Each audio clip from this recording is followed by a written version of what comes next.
AP రాజధాని అమరావతిలో ప్రతి రైతుది కూడా ఆ రామారావు పరిస్థితి. అధికారుల సమావేశంలో భూ సమస్యలపై మాట్లాడుతూ అక్కడికక్కడే కుప్పగూలి చనిపోయిన ఆ రామారావు పరిస్థితి అని ఒక సగటు మనిషి మాట్లాడుతున్న మాటలు సోషల్ మీడియాలో వైరల్ అవుతున్నాయి. అతను వాళ్ళ కూతురు భూ సమీకరణలలో ల్యాండ్ పూలింగ్లో భూమి ఇచ్చి అధికారుల చుట్టూ ఎలా తిరుగుతున్నదో, అధికారులు ఆమెని ఎలా పీడిస్తున్నారో ఆ సగటు మనిషి మాట్లాడిన మాటలు ఇప్పుడు సోషల్ మీడియాలో వైరల్ అవుతున్నాయి. అమరావతి రాజధాని అనగానే ఏపీ ప్రజలకు ఖచ్చితంగా ఈ వీడియో మనం చూపించాలి అని సోషల్ మీడియాలో వైరల్ అవుతున్న వీడియో మీ ముందుకు తీసుకొచ్చాను. కాబట్టి మన వీడియోకి ముందుగా లైక్ కొట్టండి. ఎక్కువ మంది లైకులు కొడితే ప్రజల్లోకి మన వాయిస్ ఎక్కువగా వెళుతుంది.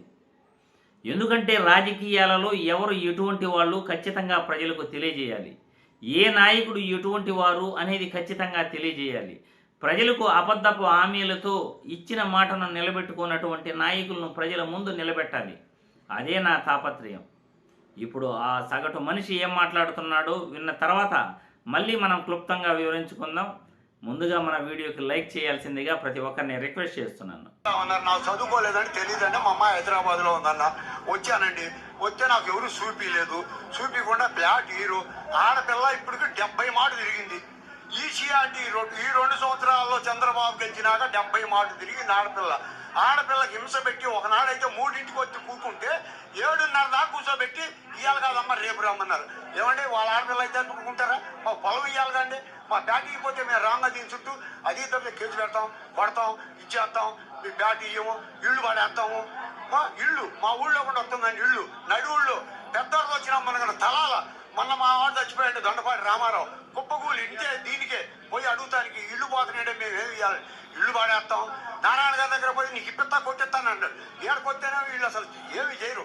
కమిషనర్ గారి దగ్గర బేటీ పోండి, అసిస్టెంట్ కమిషనర్ దగ్గర బేటీ పోండి తిట్టే వాళ్ళ కిందకి అయితే 5 నిమిషాల్లో పని అయిపోతుందండి. ఈ రకంగా మమ్మల్ని చంపుకొని మా ప్రాణాలు తీసుకుంటారండి వీళ్ళు సిఆర్టీ వాళ్ళు.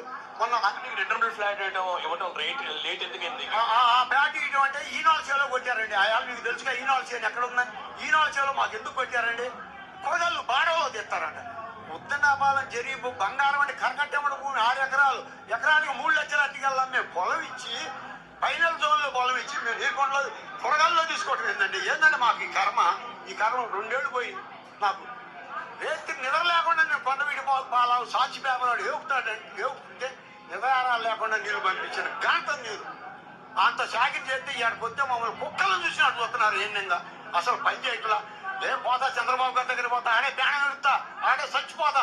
దేనికైనా నేను చెప్తాను. ఇప్పుడు మా వాడు చచ్చిపోయాడుగా, నేను వాడి ప్రాణం రాదుగా, ఇంకా నేను కూడా చచ్చిపోతా.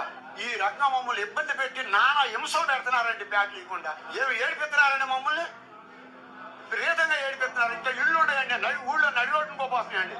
ఇళ్ల తాళం ఇస్తాము, ఏడో ఇస్తాము, పొలుపు ఏమిటి ఇస్తాం, ఆడ పోయి ఉండండి మీరు అంటున్నారు. ఇల్లు పడ మీకు పొలం పోయింది. ఏమండి పొలం పోయింది, ఇల్లు కూడా ఆడిచ్చామండి. అడగటానికి పోయి మా మామయ్య ఆమె బోర్ల పడ్డానికి ఆడిపించాడు, చచ్చిపోయాడు. చూశారుగా అమరావతి రాజధానిలో రైతుల పరిస్థితి ఇది.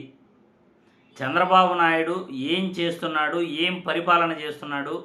భూ సమీకరణలో 50,000 ఎకరాలు సేకరించిన చంద్రబాబు గారు ఈరోజు రైతులకి ఏమి జవాబుదారిగా ఉన్నాడో మీరే సమాధానం చెప్పాలి. ఎందుకంటే చంద్రబాబు గురించి చాలామంది కూడా గొప్పగా చెప్తుంటారు కదా. ఆ గొప్పగా చెప్పే మహానుభావులందరూ కూడా కామెంట్లు పెట్టాలి. ఆ రైతు పడే ఆవేదనే అమరావతి రాజధానిలో రైతుల పరిస్థితి అంతా ఇదేను అని అంటున్నాడు. ఈ మధ్య చనిపోయిన రామారావు కూడా ఇదే పరిస్థితి. నేను కూడా చంద్రబాబు దగ్గరికి వెళ్తాను, న్యాయం జరగకపోతే నా పరిస్థితి కూడా అంతేను, రామారావు పరిస్థితేను తెగే చెప్తున్నాడు. ఇలాంటి పరిస్థితి చంద్రబాబు నాయుడు ఎందుకు తీసుకొస్తున్నాడు? ఇప్పుడే కదా ఆయన తీసుకొచ్చేది.